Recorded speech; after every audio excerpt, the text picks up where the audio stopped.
even a Varsity Cup game, like I get nervous. I know it's like it still means something to me because I get nervous. It's a lot of the outside noise, or like if you read the comments, don't read the comments. I always read the comments. Yeah, but just be kind, guys. And it affects the little one.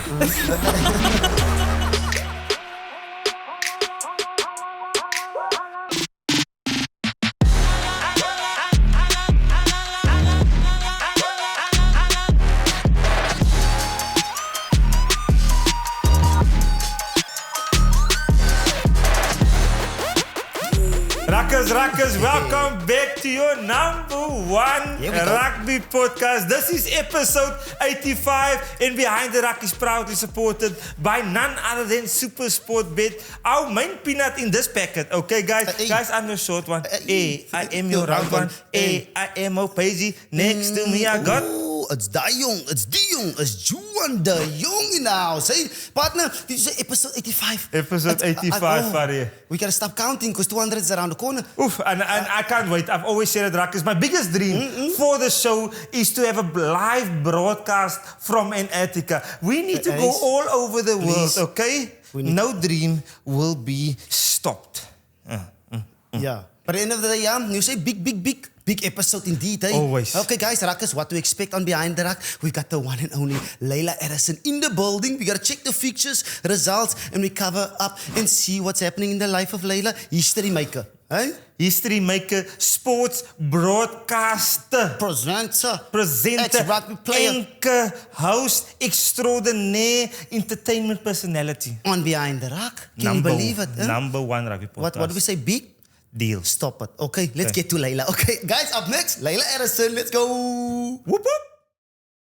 Ruckers, this is an extremely special guest that we have in the house today. I always say a big deal, but today we are trend-setting with Layla. Welcome to the #1 Raga podcast. Finally, it's so time. Keep going. They got budget and they flew for you. Who organized that, huh? No, Layla, welcome. We are privileged and we are grateful for the opportunity to just have a lekker conversation with you. Yes, guys. Thanks for jumping. You good? Now I can hear you guys loud and clear. It's lovely to see you. I'm glad Ruud got his fade. He looked rough on the photo the other day. If his fade is in, everyone must know. Everyone's in. And he's got a traffic report channel as well. Report. I thought we were going to shoot Daddy Daycare when he came to pick me up at the airport, but we didn't. Wow, this turned really quickly, Ruckers, okay? Juan finds friends really quickly to team up against me. Okay, but remember, Juan and I have a longer relationship. Yeah. Got to understand. Come along with Throwback Thursdays. Throwback. Sharing is caring. Yes, we'll get there. Eventually. Yeah. Layla, with you, especially in Cape Town, you come here a lot. How's things with you? Busy? No, so I've now said I'm officially part of the Gautengers that come home and invade Cape Town when I can. It's always lucky to come home. When I come home, it feels like it's a holiday now. So I said today was my off day. I'm on holiday. I'm in Cape Town. Yeah. But there's something special about Cape Town. There's like a different air when you fly in and you see Table Mountain, and you know I'm home. And it's like it's a bit of a sentimental kind of moment, be able to come home. Especially knowing that you came here and this is where you started, and then you go see die groot liggies there on the other side, and then to be able to come back, it's always lovely. And I mean, thank you to you guys for getting me here again. Cape Town, eh? It's partner, it's important, Ruckers. We always sort you out, okay? Layla, how often do you come home in your busy schedule? Yes, it's tough though, because sometimes there's other places also have budget, so they keep those ones that's on that side of the world. They keep you there, and then but I'm coming home. We've got Challenger Series that's coming up soon. We also, there's a couple other things that's happening that you come home and do a couple of things, and then I always say it's important to make time for family also. So oftentimes you see the big lights and you get really, really excited, but to be able to come home and like spend special moments with your family and stuff is really important.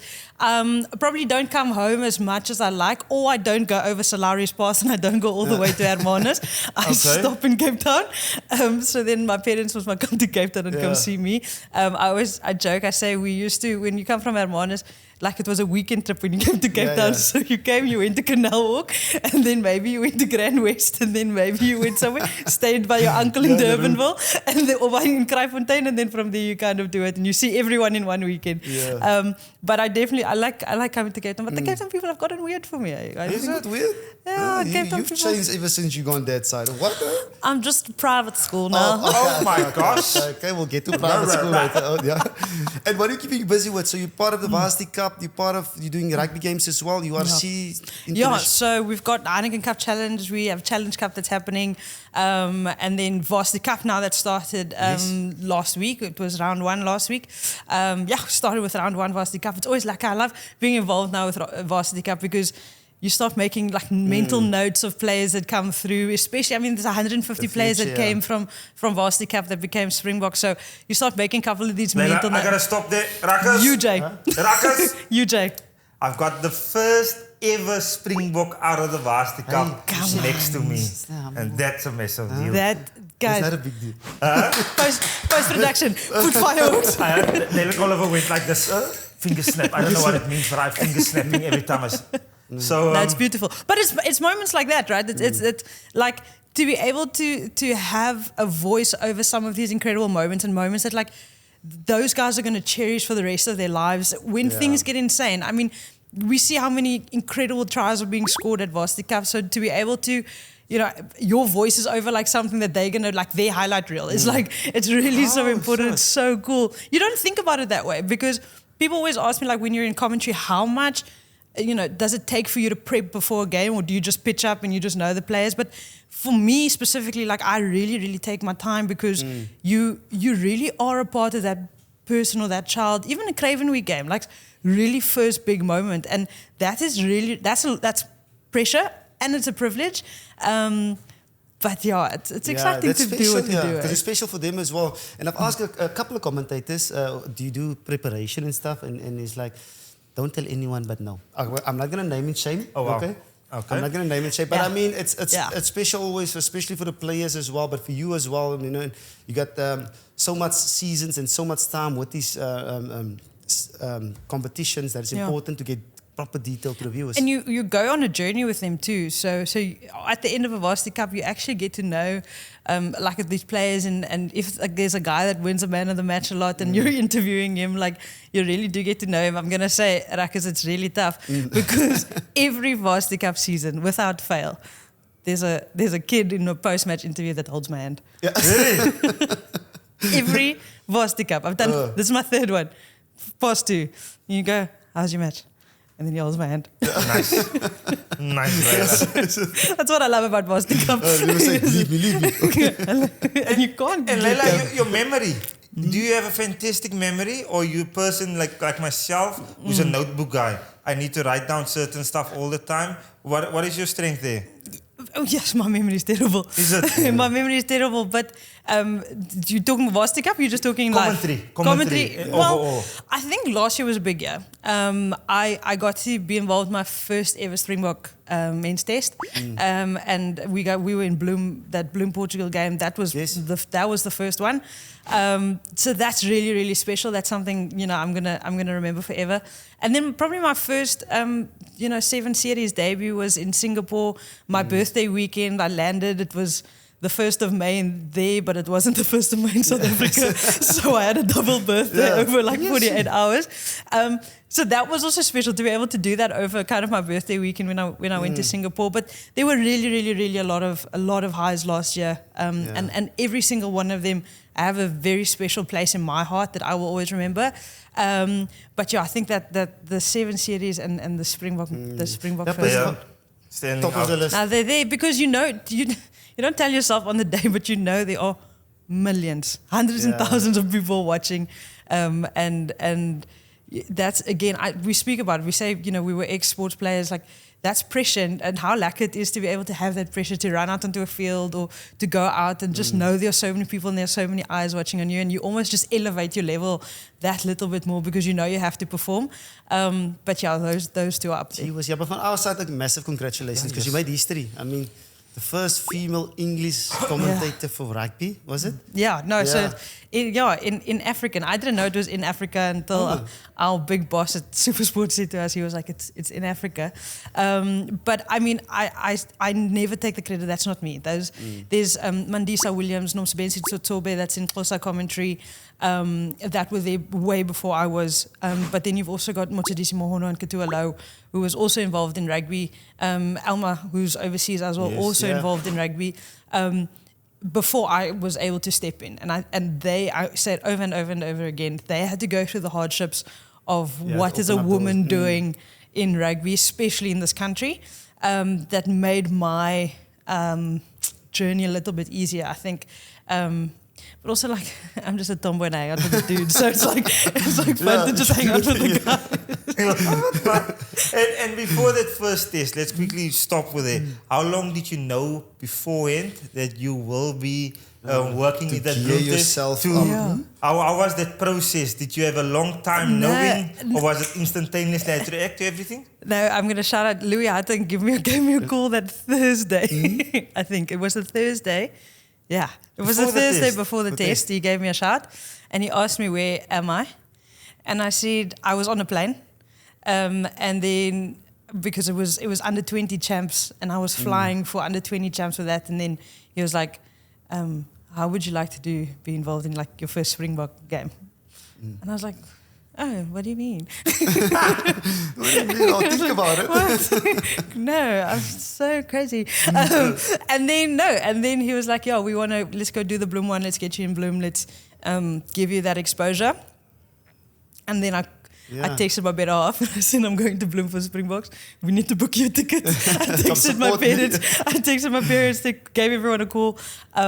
But yeah, I was called up to the test squad for that one, which is, I think we also think about it as selection, because you want to be selected for that squad. You want to be involved in that high quality broadcast that we are able to put on that day.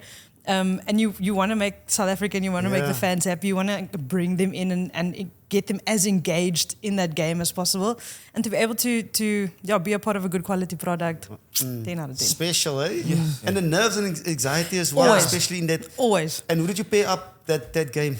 Yeah, so I was, I think Bloom, I was by myself initially, and then we started doing like these little interviews with Shimmy, and them also then started coming in like the build-up, because it was during the build-up, so it was, we had a couple guys in, and then we were interviewing, I was with Brightrock that day, and then we went into the corner, and then I was interviewing like a Portuguese player who could barely understand English, and the people were screaming, and it was insane. That Portugal game was insane, because even the fans jumped onto the field afterwards. Thanks, Bloemfonteiners.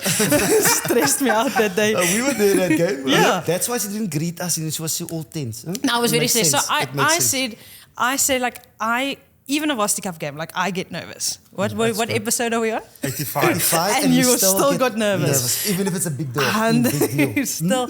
So I know it still means something to me, because I get nervous. Because I think the minute we stop getting nervous, the minute we stop getting butterflies, you almost become complacent in what you're doing, and you kind of take it as a norm, like that's where you should be. Dangerous. 100%. And so I always, because you want to upskill yourself, you always want to be the best, you always want to be sharper for the next one. I get nervous, guys. Like Singapore, I cried. Really? I was before the first game. I sat in the stands and I had to cry. And then I ran into the commentary box and I had to do that game. Happy tears, anxiety tears. What was the emotions about? It's anxiety tears because I don't want to mess it up. And then I think I cried after it was happy tears because I survived the weekend. But I'm really, it's so emotional, and it's nerve-wracking, and then I just cry. But then you got to put on this front. You got to really, really put on this front and put on the strong face and put on the face that I know what I'm doing. Because it's your time now. That's your time. You got to shine. You got to be professional, right? So I always tell people I probably look very calm on the outside, but I'm very nervous. And I'm sitting here, Layla, and I'm thinking to myself, because I get that same type of anxiety and anxious. How do you get from, I've got this anxiety, nerves, but how do you gather yourself to a point where I'm executing in front of hundreds of millions? Yeah. Like, how do you go from that transition, nerves, action, and now Layla is the best at what she does? I think I think I was I did a TV series when I was really, really young. Thomas Ath is a book by Karina Didrik-Segoe. And they shot the Afrikaans Kyk Net TV series. So when I was 15... Send us the footage, we can put it in the podcast. her name is Charlotte, and she was like really pink. Wow. En sy was Afrikaans. so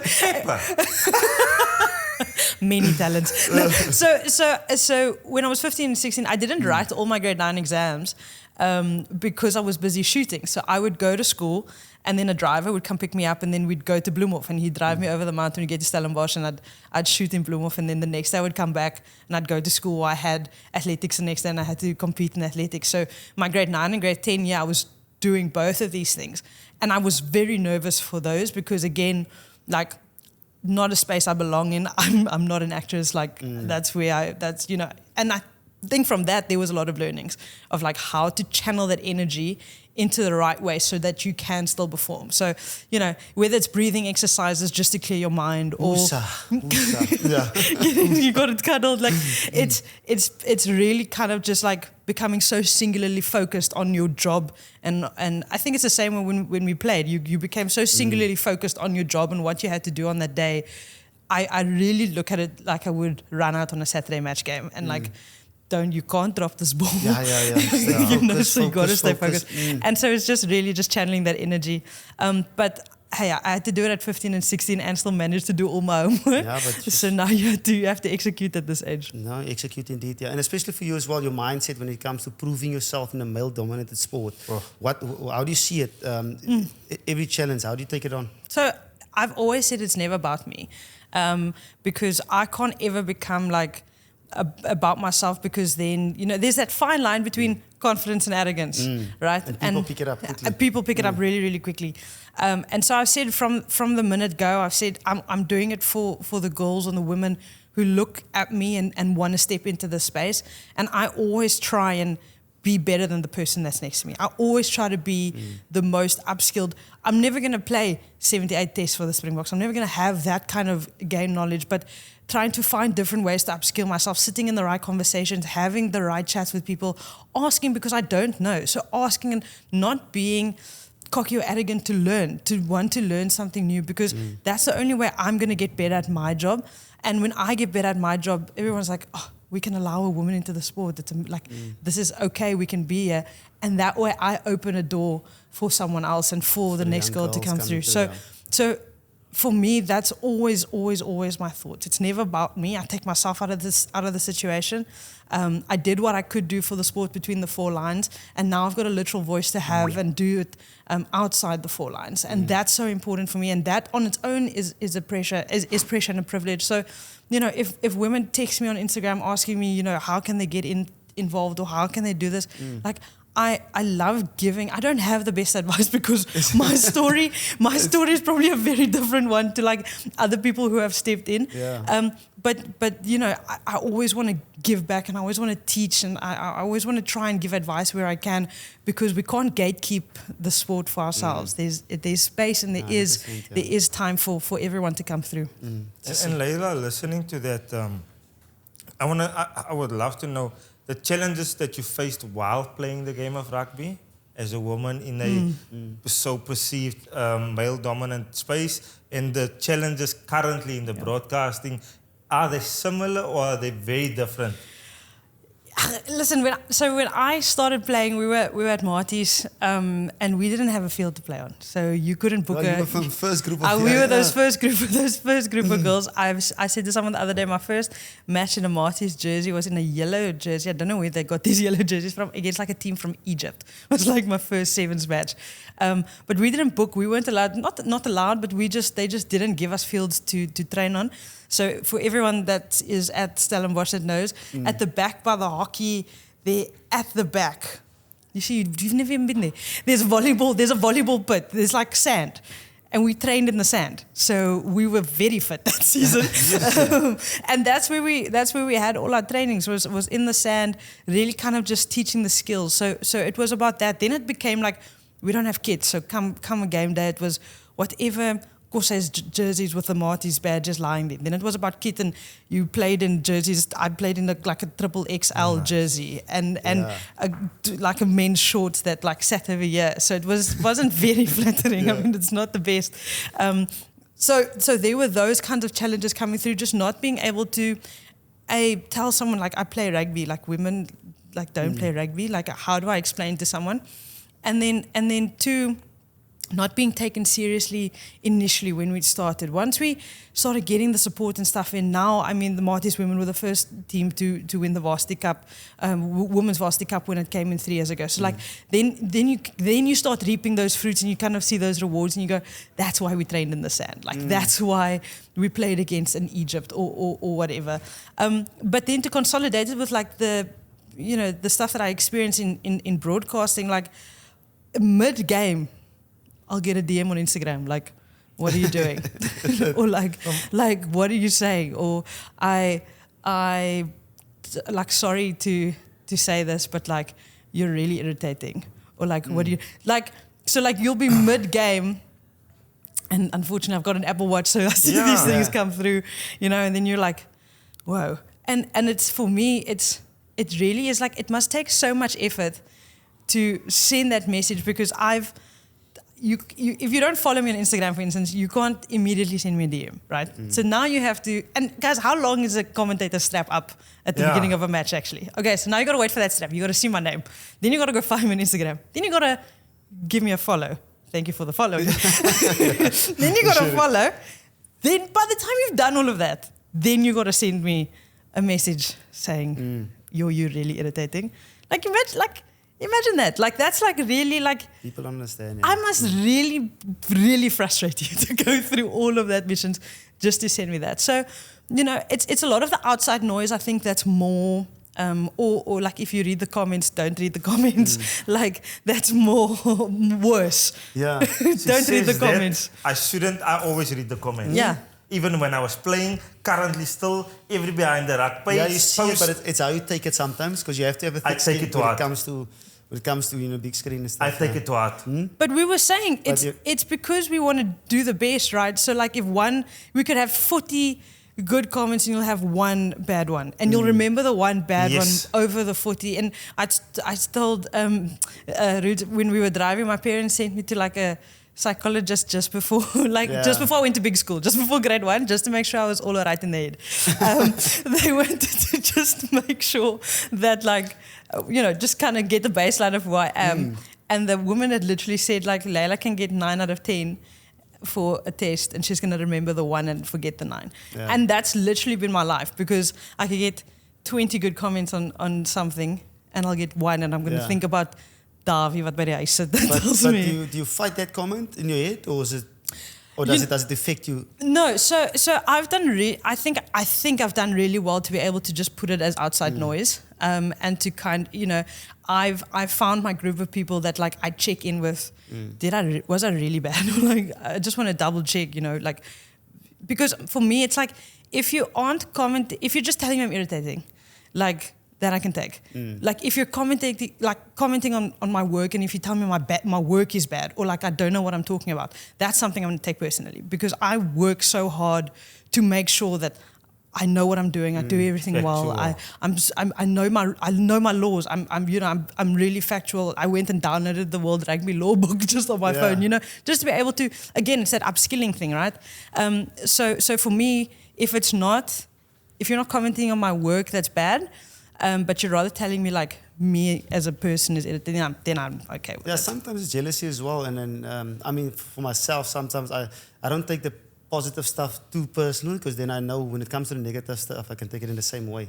But it's sometimes people that just want to say something, that wants to get negative into your head, and exactly what you're doing to yourself is what they want. Yeah, so, and I think it's just the way we were, like, fine-tuned. Is like, why do you go out of your way to say nasty things? Like, I wasn't raised that way. Like, we none of us were raised that way. So, like, why is there that deep yearning inside of you to want to say something. And because I think people forget at the end of the day, we're also human. And we also have feelings. And yes, we are on screen. And I think maybe people think because we're on screen, we actually open ourselves up and we allow people... We share so much of our life with them that they think they're our friend, right? And they, or not our friend, but they feel that they know so much about our lives that it's their responsibility to kind of curb us when we're not doing something right. But just be kind, guys. Just be kind. Rakkers, ons weet, okay? Ons speel hier rond hier. Ons het 'n seatbelt aan, ons is nice, okay? At all times. And it affects the little one. The short guy, it affects him. My hele dag is in sy glory. Wait. Juba, you weren't there. Do you know the story of when we said if Ruud was going to become the impy? Explain. So where we was said, this?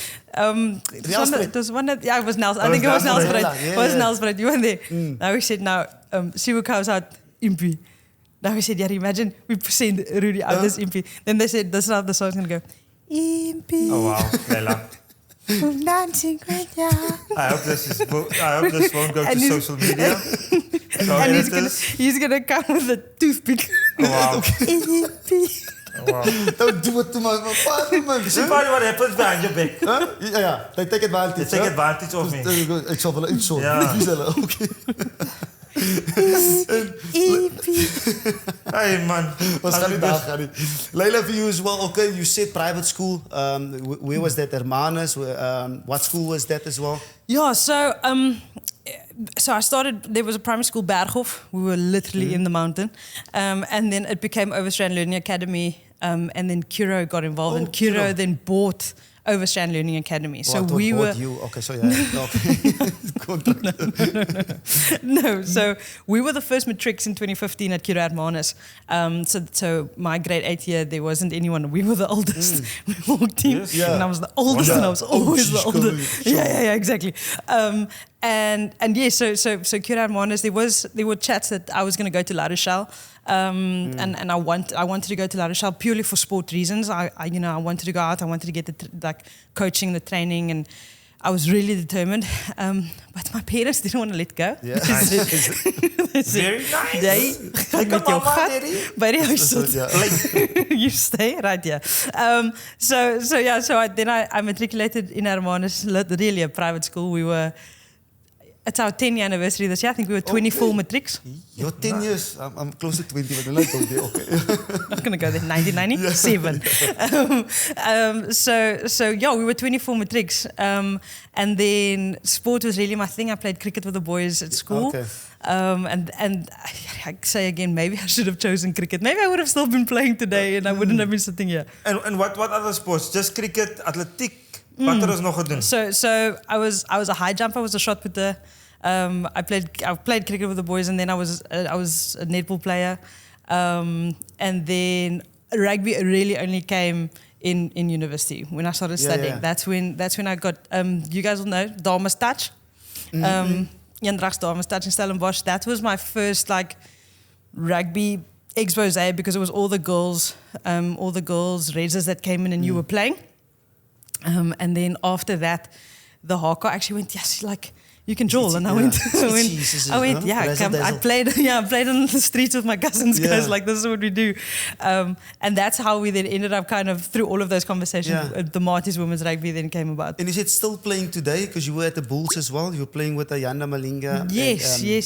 So Libby Jansen van Rensburg. Libby, I was, before she was Olympian, because now she's got the Olympics to do.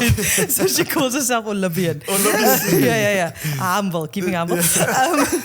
What happened? Was it career ender or was it? No, so it was the year then that the Dages then went professional. So they had two groups basically. You had your contracted group, and then you had they said it was not your up and coming group, but it was kind of like the place fillers. We're gonna call it elite squad. Yeah. But anyways, and so I'd already at that moment started working with Supersport and stuff, and I was supposed to start then training with them and all of those things, and I think I'd already moved on because I started working. I'd moved on, and Coach Hayden called me Easter Sunday. He called me Easter Sunday because I was really done. I was like, thank you very much. This was fantastic. And then Easter Sunday he called me, said they're missing a fullback, or they need someone to come and fullback?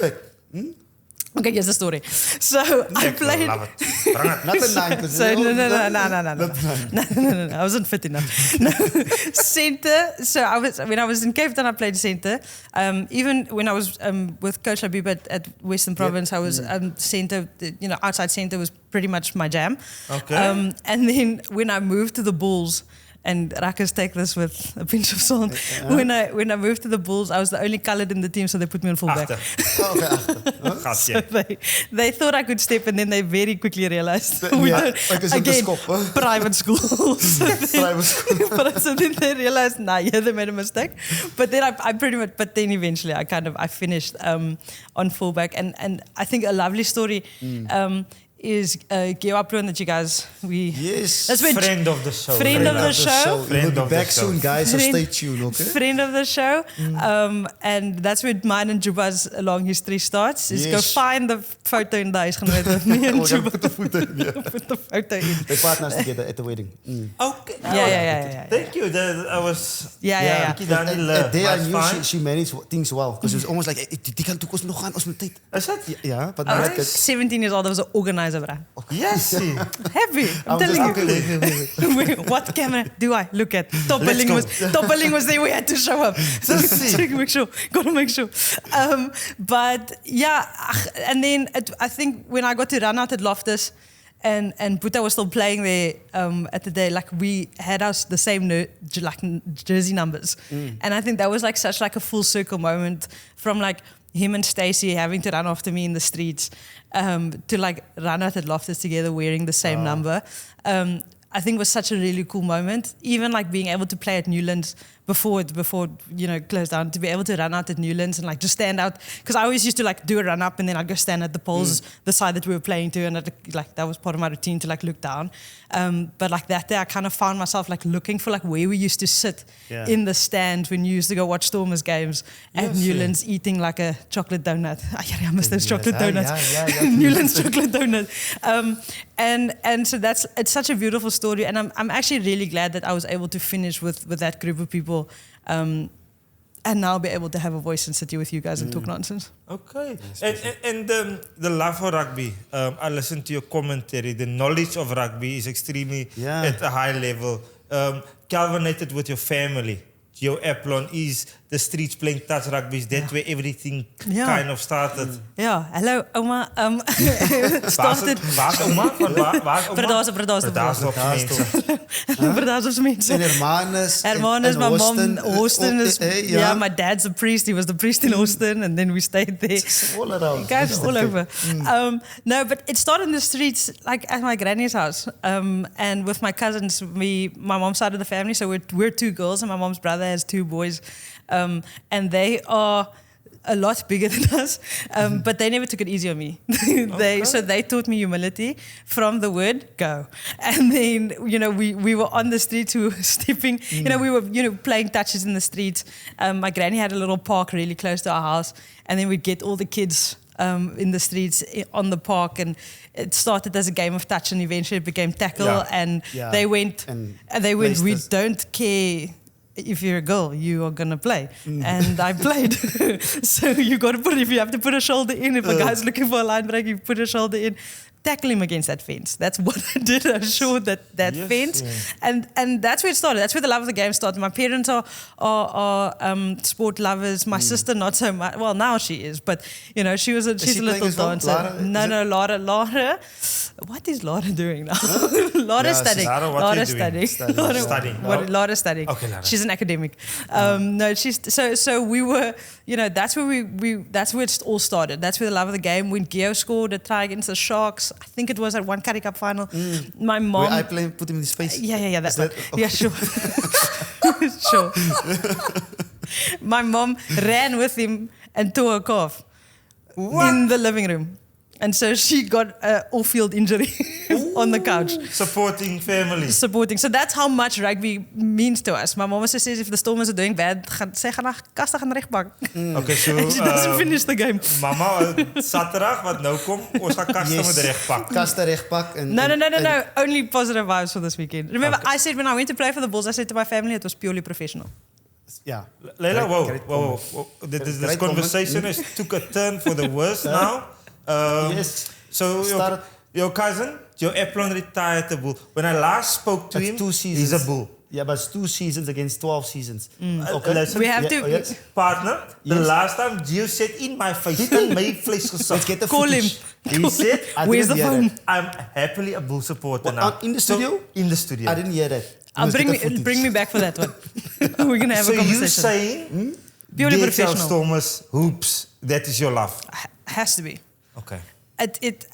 It was purely professional. Yeah. I went in, I played. I'm really grateful to what the Bulls did and the family that I was able to build there with them. But the deep love is the deep love. deep love, you can't take away a Newlands experience. Yeah. It is what it is. It's your people, And my you, guys. sir, okay, being the Lions a couple of seasons and Bulls couple of seasons. And the Cheetahs. Blue. And the Light Cheetahs. blue, nope. So Lions, Vodacom Bulls, All the Cheetahs way. all the way. Yes. Never failed. I Cheetahs, watched. Lions, okay. Cool. I kom in Bloemie. Ja. Okay, en ek kom in Josie nie. Skop hom uit. Okay. No, Okay. you don't. If he sends you a WhatsApp, don't answer. Ruckers, these two are like Arsenal supporters. They want disappointment in their life.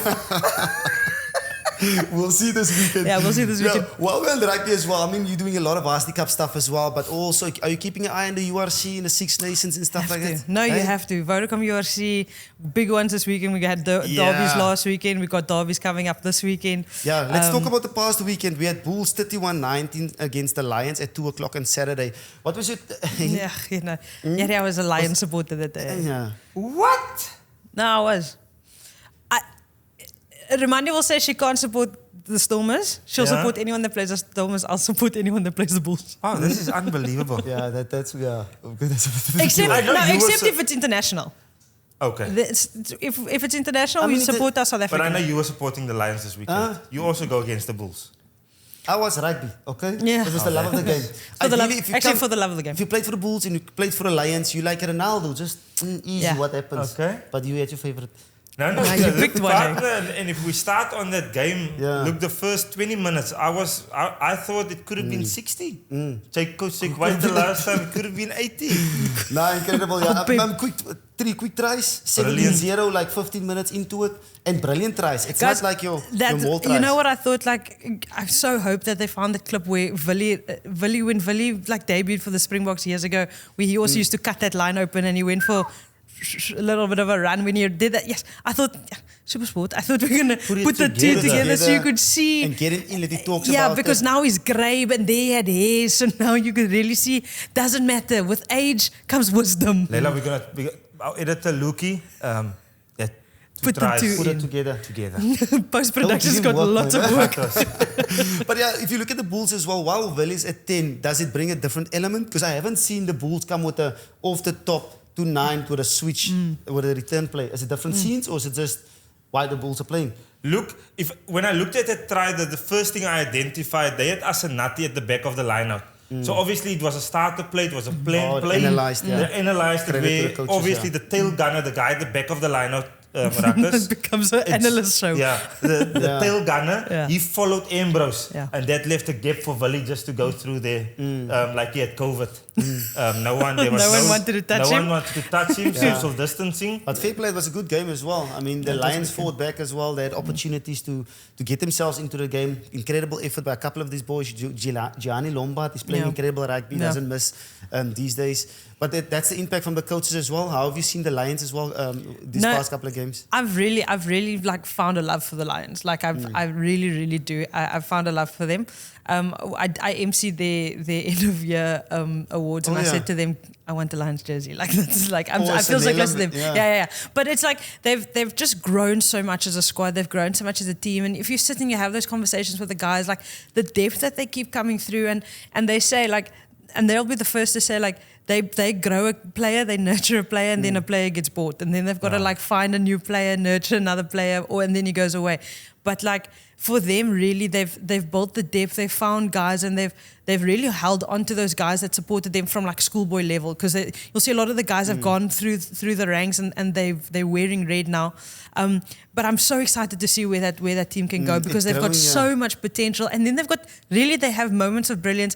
We look against. I sat at Ellis Park when they beat the Stormers. We're not going to touch on that. It was tough, but it was games where you used to think like the Stormers would come and they would clap them for a 6. Like they really came out, they showed up, and they did well. And the plays they created, it's incredible. So are we saying, is the Lions sometimes their worst enemy, their own worst enemy, because they've got glimpses, and they also have that moments where they don't kill games, especially once they're ahead, they don't finish games strong and take the advantage of having a good start or whatever. Is that a fair observation of me? I would say the Lions are always a fighter, and they play for 80 minutes, and you could see it against the Bulls as well. They were unlucky with these 2 disallowed tries, but if they start if they get 14 up, 14-0 up, get a couple of quick tries. If they've got momentum on their side, they're dangerous, because they start playing like they play. It really reminded me of like when the All Blacks used to play, when they start getting up and they start like throwing ball around, and it becomes like they make it scrappy, but it's like controlled scrappy for them. And then if you're a defensive line, you find yourself all over the place.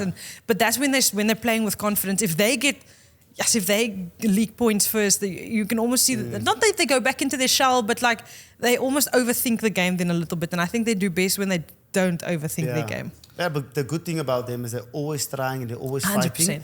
Sometimes if they fight too hard and they leak a couple of tries, but it's a good character to have, to keep fighting, keep being on top of teams. It makes a big difference. I'm extremely happy currently for the form that Gianni Lombard is in.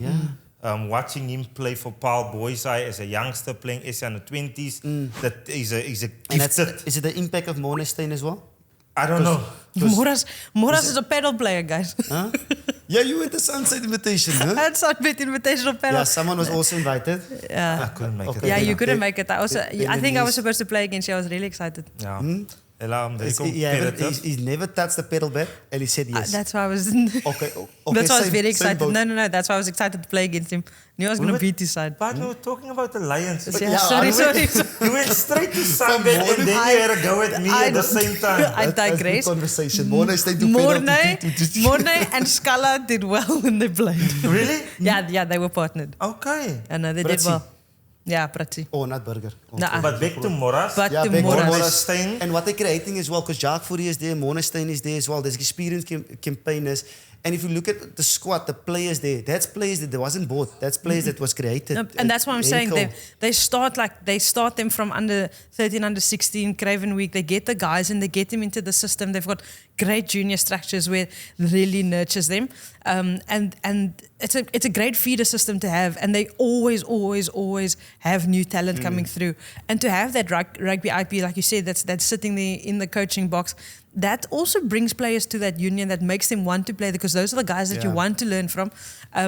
There's something brewing. And there's some bad news this weekend. Okay, Emirates, the sponsor, the main sponsor, is calling it a day in June. So please, South Africa, Gaiten and whoever's in control, please. Okay. Is it going to go back to Ellis Park now? I think so. Do we give him the OG name? It was first Coca-Cola. Ellis Park, then Coca-Cola Park, now Emirates Airline Park, now behind the Ruck lines. Behind. Okay, let's not go there. Too soon. Okay. Out of control. Yeah, let's move on to the Six Nations as well. Couple of massive games when it comes to the Six Nations. We started off on Saturday. It was Wales 18-27 Ireland. Straight after England 16-15 to Scotland. And then the Sunday game, which is Italy. Blast. Yeah. Francis, no mercy. But you know what? I watched that Italy game, And I said it while the game was happening. I was like, the scoreboard didn't reflect what was happening in that game. Italy really came out, and it really almost went 1-for-1 at some point in time. France scored, Italy scored, France scored, Italy scored, and then France scored. Yeah, bang. But yeah, I think we speak about that Italy game where that one kick that landed up on the draw. I think that they played that before that France game, and I think that was what they were trying to get back again. And unfortunately, too many league tries. Antoine put too many people in space. Antoine Dupont. Okay. Dupont, put respect on. Okay. But for you as well, 7-1 split, something we haven't seen from France. Is it a cheat code from Rassi? Dr. Rassi? 100%. But you know what I love, eh? Galti said he's going to do there was rumors about the 7-1 split. Yeah, and then it was like the most incredible, this rugby mind. How did he think of something so incredible? And then I'm like, guys, didn't we do it?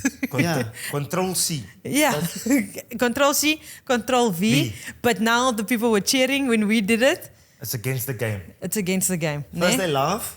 Then they follow. Then they want to be us. Yes. Okay. First they hate us, then they want to be us. Yeah. And then they said, what did they say? If we play France at the end of the year, then you see 14 forwards all run into the field. No, please no. No, please no. Okay? No. Ruckers, the backline players are going to be out of work. Please, okay. We got a life too. The boys have got bills to pay and they got jobs to do. At least there's always 2 9s in the... So... Never. Whatever. You are happy. Yeah. Ireland struggling against Wales. We didn't see that one coming. I mean, Wales won the game 60 minutes in the last 20 minutes. The last 20 minutes. They couldn't finish it off. I was waiting for that cherry on the cake. It's been 15 on the bounce now. And we said they need to get Georgia or Namibia just to get... A random stat. Wales has lost 15 on a bounce. Richie McCaw in his All Black career has only lost 15 games. Yeah. Random. Why do you kick Wales when they're down? No, I was saying it's just incredible to hear. Like we forget because we obviously always living in the now. Sometimes we tend to forget about greatness. What's to come? The greatness that was Richie McCaw. Well, guys, that game, I was like, come on, Wales. I've never been a Wales supporter in my life, but I was really, because you know what it means to those players. You saw like when those wingers were diving over in the corners, getting like the most insane tries. Yeah, you could really see quality of what it meant to them. And so you like really secretly hope that I'm an underdog fan. So like I love an underdog. Is it because of the fresh start with the coach gone, Gatlin gone, and Matt Sherrod back in, or is it just it happened on a day? You know, they got a yellow card with the Ringrose. That's what Gary Ringrose got a yellow. There was a red. Sometimes fresh blood helps, eh? Just a fresh voice, a new voice. You can say the same things that Gat said for years, but if just a new guy is saying it, just it switches. It's just something fresh. It's just something new. The guys start listening to new voices. My only worrying part with Wales is if we take 10 years ago. They had firepower. They had game changers. They had X Factor. They had St. Williams, the centre that played for the Stormers. They had North. Jamie Roberts. Yeah. So they had game breakers throughout their... they had Sam Warburton, captain. Yes. They had Toby Falatau, who was in his prime. Currently, I don't see that, unfortunately, in the Wales team. The guy that had firepower was sitting in the stands, Louis Zamet. Support. Just signed a new deal with the Jaguars. With the Jags. They need to find an X Factor player. There needs to be a guy that's going to put his hand up and say he's going to kind of lead that Wales side. But on a positive note, those were positive signs for them. And I think that's like... There's a lot of positive signs as well. The way they're playing, the way they're finding space. For me personally, I feel like they're playing too deep, especially when it comes to attack. So Ireland gets him behind the advantage especially line. with the way that they defend. They want to get into your face. They want to take up your space. So you almost have to go beat them at their own game a little bit. Yeah. Ireland was lucky. As Bandi Aki that we bigs. He came on. What's that photo where he rolled in the Guinness? He had war paint in his eyes. He's impressive though. Yeah. Bandi Aki is impressive. Six Nations obviously taking a break as well, but then next week is the final. Ireland in Dublin against France, okay? We said France is taking it. With Ricky said Ireland, ne? He said Ireland, yeah. Where are we? Looking at the Six Nations, especially looking at next weekend. I think France is going to take it, eh? Eh? I'm a France. I'm going to give Antoine his flowers. Yeah. I'm gonna give it to France. Ireland looks shaky. Their first phase plays where they used to be really, really dangerous, like moments where they were really, really dangerous. You never knew whether Jameson Gibson Park was going to get up to. they almost look a little flat. And I think because Antoine and all of his players all understand each other, they know where to go, they know where to run. Like, they've got such a good understanding of each other. I think France is going to take it. I have a theory on that. So France lost their last game, so they had instantly a reaction to the way they played. The other way, if I was sitting in Ireland knowing Wales has lost 14 games, immediately, subconsciously, wow! Sorry, English. Subconsciously.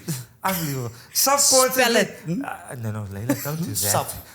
Submarine, yes. Conscious. Brain. Le. Engels komt terug. So they take off their foot off the pedal without knowing it. So that's why It's true. It's true. If you play a team that's weaker than you, you do become lackluster and you sit. Think about the next. You think about the next. You worry about something else.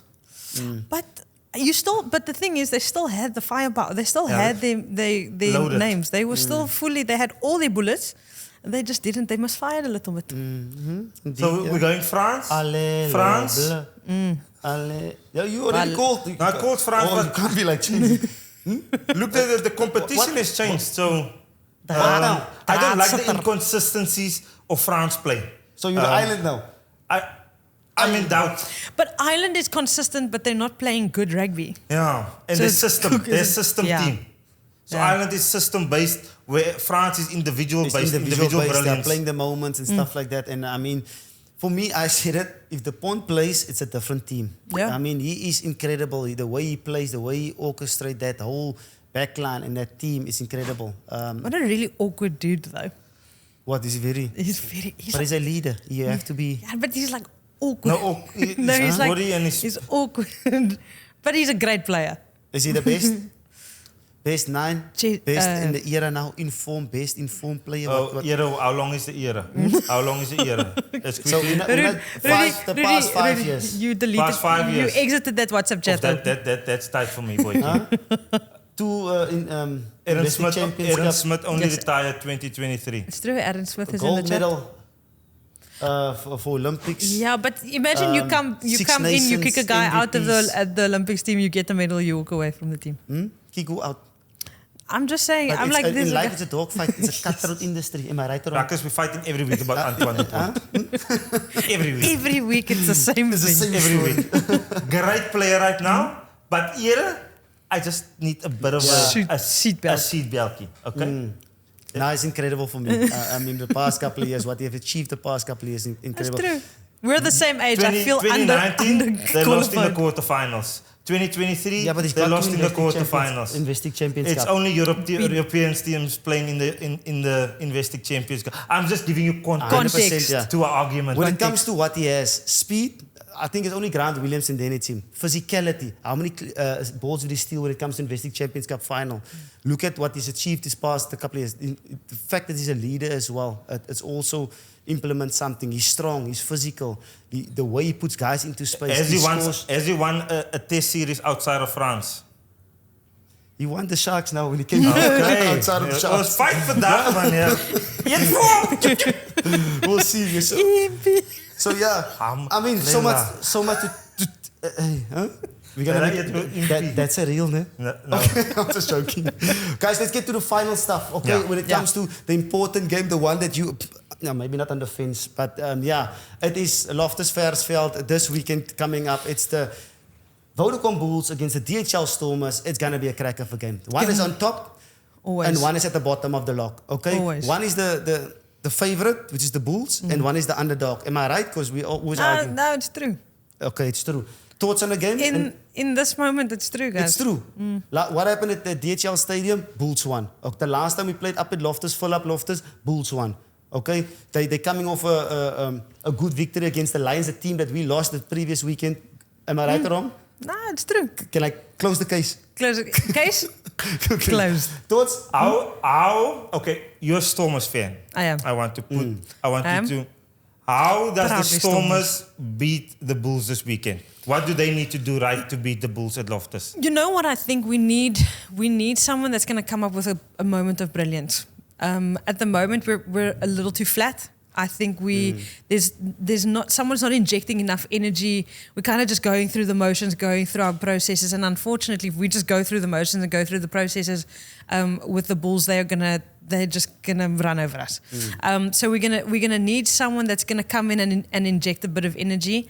I think we're gonna have to make the defense of the Bulls sit. Someone in an attack play, there's gonna have to be an attacking phase where we make the Bulls defense sit, because once they so we need another one that can create 100%. Because the thing is, Warwick is sitting at the back, and then now he must from very deep try and create something. So he needs a friend on the inside or the outside. Friend of the show, friend of the show. Needs a friend on the inside or the outside to just so you're just saying help like something. Mani or Shasha Feinberg. We needed someone. We needed someone to come back.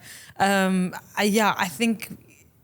Yeah, it's tough. Yeah, guys, it's tough. It's always tough. Yeah, and I think personally it's set piece. Okay, at the moment the Bulls, when it comes to their scrums, Wilco and the boys, they're physical. That's why I didn't even want to get involved in set pieces. Yeah, even the lineouts as well. If we lose a lineout throws, we gotta be on song with it, because I do know we do have the magic when it comes to that individual brilliance. But if we're not gonna be solid with our set piece, they're gonna put pressure onto us. Inside, we're gonna do the mauls. They're gonna get the sliders around the corners. It's gonna make it tough for us. No, we're gonna. I don't know. Our scrums are tough. And guys, bye, Kitsy. Yeah. Do you think the emotion of Kitsy calling retirement might give the Stormers a bit of fuel? Or is it? Yeah, he's a crowd favorite, man. And he's also been the guy that they looked up to a couple of seasons ago. What he's done for Stormers rugby, I mean, it will give him a little bit of a little bit of a something. But again, then you don't want the emotion to become too much, and then we start doing silly things. I think it's just the respect thing, man. I mean, the Stormers got a lot of respect. What happened last year in the Philip Loftus, when we were there, they got hammered with 20, 30 points. Yeah. But it's time for the Stormers now. They just feel like, listen here, let's get more respect on his name. Because for years prior to that, we had 7 up and 6 in a row and 6 on a bounce, and it was the other way around. And I mean, Dobbo did say it is a must win. He gave a list. Do you remember the injury list this weekend? I love Coach Jake's reply. What did he say? So Jake. He should have put Gert Smal.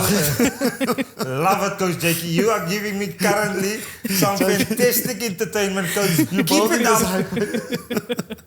We love it. We love it. And I mean, there's good hype, and that's the stuff you kind of want to see when it comes to rugby. It just builds up the Philip Loftus environment, because it's going to be a crack of a game this weekend. Yeah, but it's not a Stormers game. It's not hard to fill up Loftus. Eh? Huh? Yes. Fair enough. Then it's like you fall to the rafters. You're sitting that ticket that's there right at the top. The whole port will be there. Everyone is there. Yeah. Look, guys, I'm looking forward to. And Ruck, I'm always a firm believer, having sold out crowds at games, the URC games. So I'm excited for entertaining spectacle again. Look, it's an important game for my Vodacom Bulls. No, for the DHL Stormers. For the DHL Stormers, it's also very important. Guys, don't you guys just had 2-3 minutes. Let me talk about it. Don't you want to see all of us in the Investing Championship next year? No, this is not sharing it. No. Huh? No. Investing Champions Cup is for the elite. Okay. Yes, for the elite. But and the how many Vodacom URC trophies do the Bulls have? We've got 3 Super Rugby trophies. Hey, okay, sorry. Yeah, I don't know where that came from, Layla. I don't know where it came from. Living in the past. Okay. Apologies. Yeah. That's so far. So you guys are blasting this off the park? No.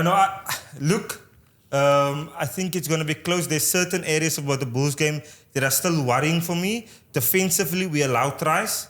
We are not as sound. Oh, yeah. It happened to us in the URC final against Glasgow. Yeah. We allow tries, and we don't. We're not cutthroat when it comes to finishing a game. If we want to be a championship team playing a home playoff block games, as well. No, we don't block. I want us to really be cutthroat. Get the jab. Yes, we got a fantastic scrum, fantastic maul. With that, generate penalties through Eskom, kick it out to the corner, maul, generate penalties from our scrum. We can really shut out people at Loftus. But our defense are currently allowing teams to stay in the game. But not even, and it's not even like in the wider channels, it's straight through the middle, eh?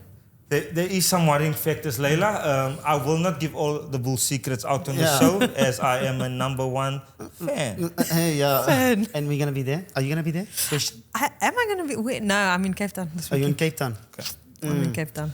Layla, before we say goodbye, there is 2 guys that announced their retirements recently.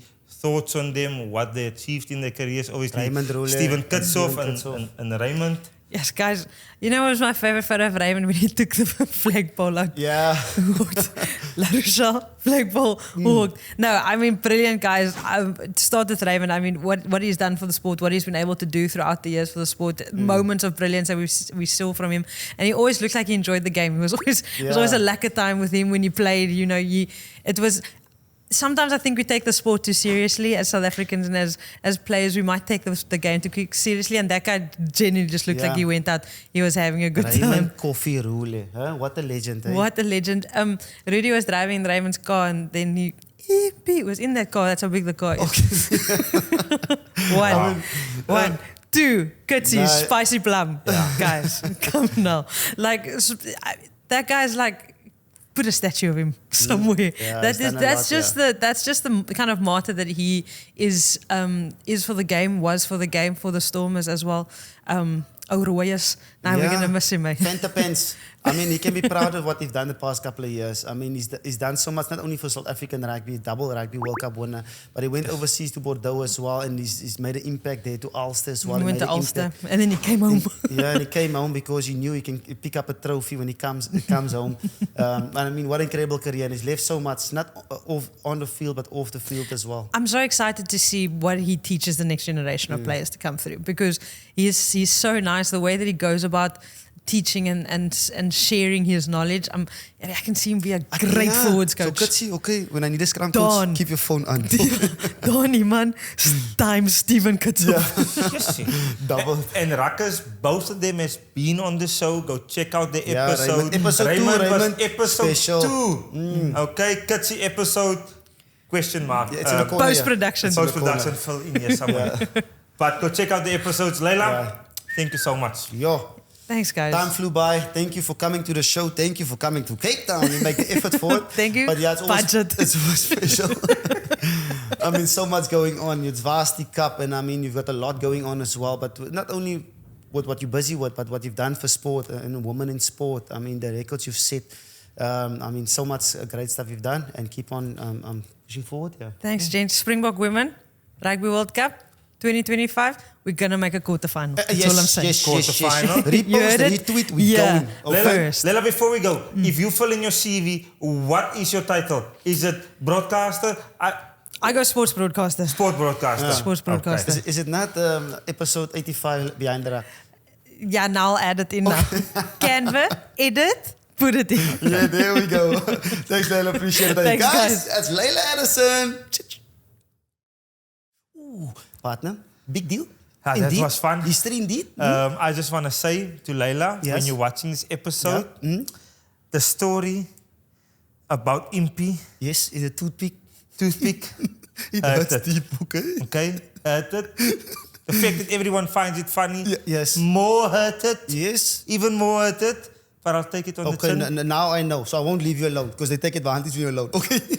But Pari, in all honesty, guys, massive respect to what she do, how she does it. What you've achieved. Absolutely incredible. In a small period of space as well. I mean, woman in sport, and she breaking through and opening doors for the rest behind her, for all the female that wants to follow us, incredible scenes. And for everyone in Gauteng, Ramandi, if we need to encourage her to go to the light blue side, okay? She's staying in the Pretoria area. Well, let's get her to support the Vodacom Bulls. No. It is important that we make sure that we don't have people infiltrating the people down in Pretoria, okay? We support Vodacom Bulls. How we will change that. Ramandi, you know, okay, force a crime. Don't go there, okay? Partner, up next, we must cover the bounce player of the week. Is it time to bounce? Yep. Oh, bounce player of the week. This is made just for you by Brightrock, the associate sponsor of the Vodacom Bulls and the DHL Stormers in the building. No Stormers games?